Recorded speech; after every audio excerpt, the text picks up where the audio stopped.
Hi guys, so where we last left off, I was showing you my symmetrical work, starting off from one of my images of a reflection. I reflected it 4 times and was then able to take the composition and reflect it several more times. What I'm actually going to try and show you today is to try and get some sort of vortex-like effect with this as well. This has been inspired by the work of Randy Scott Slavin, who is a photographer. He doesn't just use the kind of more simplified techniques that I'm going to be using today. It's like he also uses a bit of a fisheye lens, and he uses some warp transform tools as well. But I'm just going to show you the basics of a filter and some copy and paste functions that are going to just make this really, really easy, and we can get started on vortex-like imagery like so. We need to have an image that we're going to be working with, and we're going to be creating our vortex out of. This is going to be this. It is important that it is symmetrical first. When you have got a symmetrical image, you need to go on to Filter, Distort, and Polar Coordinates. The computer is actually going to do a lot of the hard work for you. So when you go on to Polar Coordinates,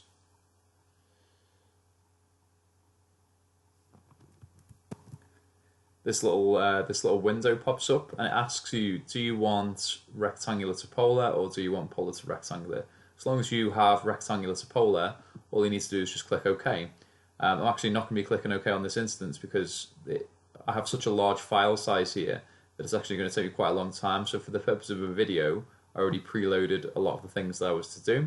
So when you hit OK, this is the result of what you actually get. And where we need to go from here is we need to be able to isolate this particular circle and to be able to put that on our other image. At the moment as well, it is my opinion that it kind of is a little bit too wide and could maybe be stretched in a little bit as well. So that's what we're going to do. So we need to be actually selecting here a elliptical marquee tool. That's not something that I've shown you before in these videos. And for you to be able to select this, you need to go from one corner and click and drag all the way to the other corner.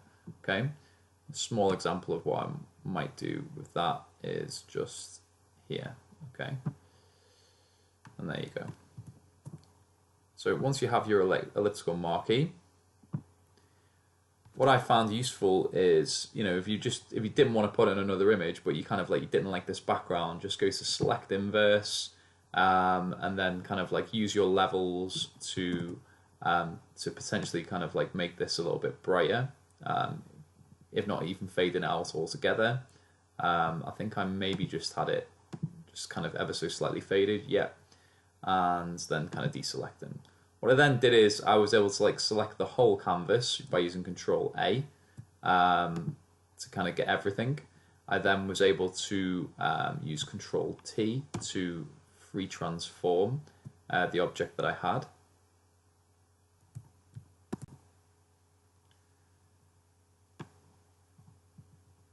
Like so.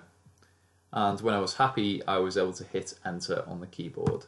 I'm not actually going to do that. I'm just going to go for what the computer has already preloaded from what I did. I then crop this down by using C on the keyboard and dragging the edges in. Okay. Because I wanted to put this on my other photograph, I then selected the circle again by using my elliptical marquee and dragging from one corner to the other. I then went to this image here, and I was to paste it in. I pressed just Control V to paste it in.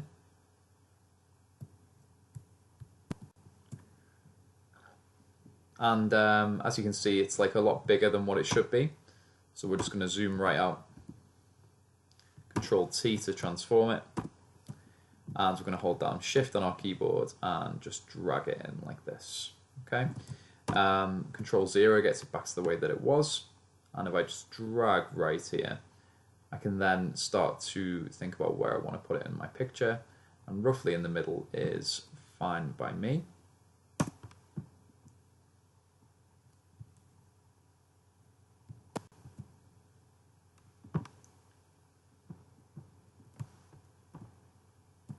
Okay, seems right. Now if I wanted to get this again, I can just isolate the layer and I can hold down Control on the keyboard and I can then click on the little picture, the little thumbnail, and this will select everything in that layer. I'm then going to press Control C and Control V to copy and paste it again.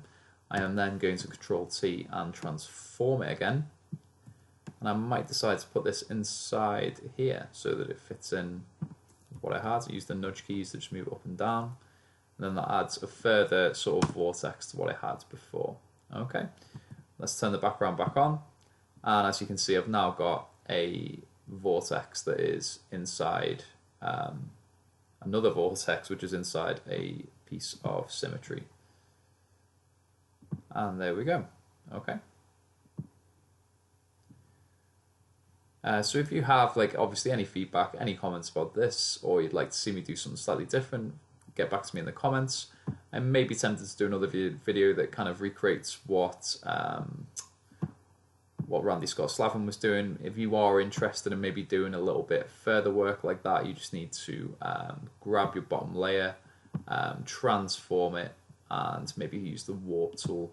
I'm not going to go into great detail here because I feel like the warp tool is kind of a video in itself. But as you can see, you can kind of like manipulate things and curve it sort of around the objects that you want. But I'll leave that for you guys to sort of have a little play with. Okay. All right. Thanks very much. Enjoy having a go at vortexes. Cheers. Bye.